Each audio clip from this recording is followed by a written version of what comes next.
दोस्तों, अगर आपके मन में भी कोई इच्छा है, कोई मनोकामना है जो बहुत टाइम से, बहुत दिनों से पूरी नहीं हो पा रही है, तो आप भी बुद्ध पूर्णिमा के दिन, मतलब जो कि 5 मई 2023 को है, यह छोटी सी साधना करके देखें। यह मान्यता है कि आपकी मनोकामना अवश्य पूरी होगी, क्योंकि बुद्ध पूर्णिमा कोई नॉर्मल पूर्णिमा नहीं है। वैसे तो हर महीने एक पूर्णिमा पड़ती है, लेकिन बुद्ध पूर्णिमा या बैसाख पूर्णिमा इसलिए मनाई जाती है क्योंकि इसी दिन भगवान बुद्ध का जन्म हुआ, जो कि विष्णु जी का 9वां अवतार भी माने जाते हैं। और इस बार की जो बुद्ध पूर्णिमा, उसमें खास यह है कि इसी साल का पहला चंद्र ग्रहण भी बुद्ध पूर्णिमा के दिन ही लग रहा है। अब सोचिए, बुद्ध पूर्णिमा को भगवान बुद्ध का जन्म भी हुआ और बुद्ध पूर्णिमा के दिन ही भगवान बुद्ध जी को बोधि के वृक्ष के नीचे ज्ञान की प्राप्ति भी होती है। इतना ही नहीं, ये 2 संयोग तो है, तीसरा संयोग जो है वह यह है कि इसी दिन, मतलब बुद्ध पूर्णिमा के दिन ही भगवान बुद्ध को महानिर्वाण की प्राप्ति भी होती है। मित्रों, ये कितना अद्भुत संयोग है ना। यह संयोग किसी नॉर्मल व्यक्ति के साथ बिल्कुल नहीं हो सकता। यह संयोग सिर्फ और सिर्फ भगवान बुद्ध के साथ ही हो सकता है। तो आइए हम बताते हैं आपको कि आपको साधना में क्या करना है, जिससे आपके मन की सारी मनोकामना पूरी हो सकती है। सबसे पहले तो स्नान आदि करके एकदम पवित्र हो जाइए और भगवान बुद्ध की एक प्रतिमा या चित्र जो भी आपके पास हो, उसको लेकर एक पवित्र जगह पे स्थापित करिए। एक लकड़ी के पटरे पर रखिए, उसको स्थापित करिए और उसके सामने एक कटोरे में या एक थाली में थोड़ा सा जल भरकर, उस जल में एक कमल का फूल, कोशिश करिए अगर कमल का फूल मिल जाए, और अगर वह अवेलेबल नहीं है तो कोई भी सफेद फूल रखकर उसको सजाइए और भगवान बुद्ध की प्रतिमा के सामने उसको अर्पित करिए। और याद रखिए कि ये सारे कार्य आपको श्वेत वस्त्र धारण कर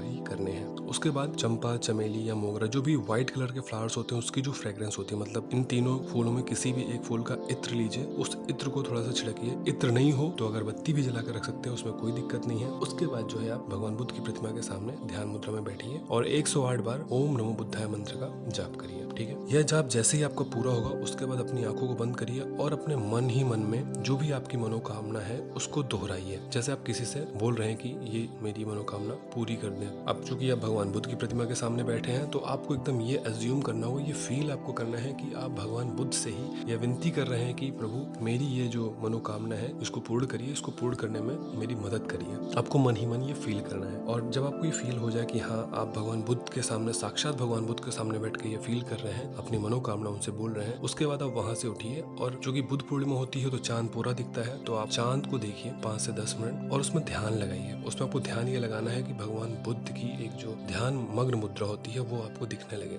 अब कहने में ये बहुत ही आसान है, लेकिन 5-10 मिनट ध्यान लगाने में आपको वो चीज दिखने लगेगी। अब कहने में तो ये बहुत आसान है, लेकिन 5-10 मिनट ध्यान लगाने के बाद आपको वो चीज दिखने लगेगी। आपको भगवान बुद्ध की जो एक इमेज होती है, ध्यान मुद्रा, वो आपको उसमें दिखेगी और दिखेगी गायब होगी, दिखेगी गायब होगी। ऐसा 1-2 सेकंड तक चलता रहेगा। बस 5 से 10 मिनट करिए और जब ये हो जाए तो समझ लीजिए आपकी साधना पूरी हो गई है। और उसके बाद अगले दिन जो कटोरा जिसमें आपने जल रखा था, उस जल को पीपल की जड़ में डाल दें और जो पुष्प है उसको मिट्टी में ऐसे ही रख दें। कुछ दिनों बाद उस पुष्प के बीज से वहाँ पे अवश्य उसका पेड़ निकल आएगा। अब मित्रों, मान्यता यह है कि ऐसा करने पर जो भी आपकी मनोकामना है, भगवान बुद्ध उसको पूरा करते हैं। भगवान बुद्ध स्वयं नहीं पूरा करते हैं, तो आपके लिए एक ऐसे रास्ते, ऐसे वेज ओपन कर देते हैं जिससे आपके लिए चीजें बहुत आसान हो जाती हैं। मान्यता है, जो मानते हैं उनको फल अवश्य मिलता है। मैंने भी किया हुआ है, मेरे साथ भी कई सारी ऐसी दिक्कतें थी जिनको मैंने ठीक इसी प्रक्रिया से किया। मुझको भी किसी बंदे ने बताया था तो मैंने भी किया, मेरे साथ भी चीजें हुई। आप भी करिए, अपना एक्सपीरियंस अवश्य शेयर करिएगा। और ये बुद्ध पूर्णिमा बहुत ही ज्यादा खास है, जो कि 4 मई 2023 की रात्रि से लगने वाली है और 5 मई को पूरी पूर्णिमा होगी। तो आप सभी को उसकी शुभकामनाएं। खूब एंजॉय करिए और बुद्ध जी के मार्ग पर चलने का प्रयत्न करिए। इस वीडियो को अवश्य शेयर करिएगा, जिससे कुछ लोगों तक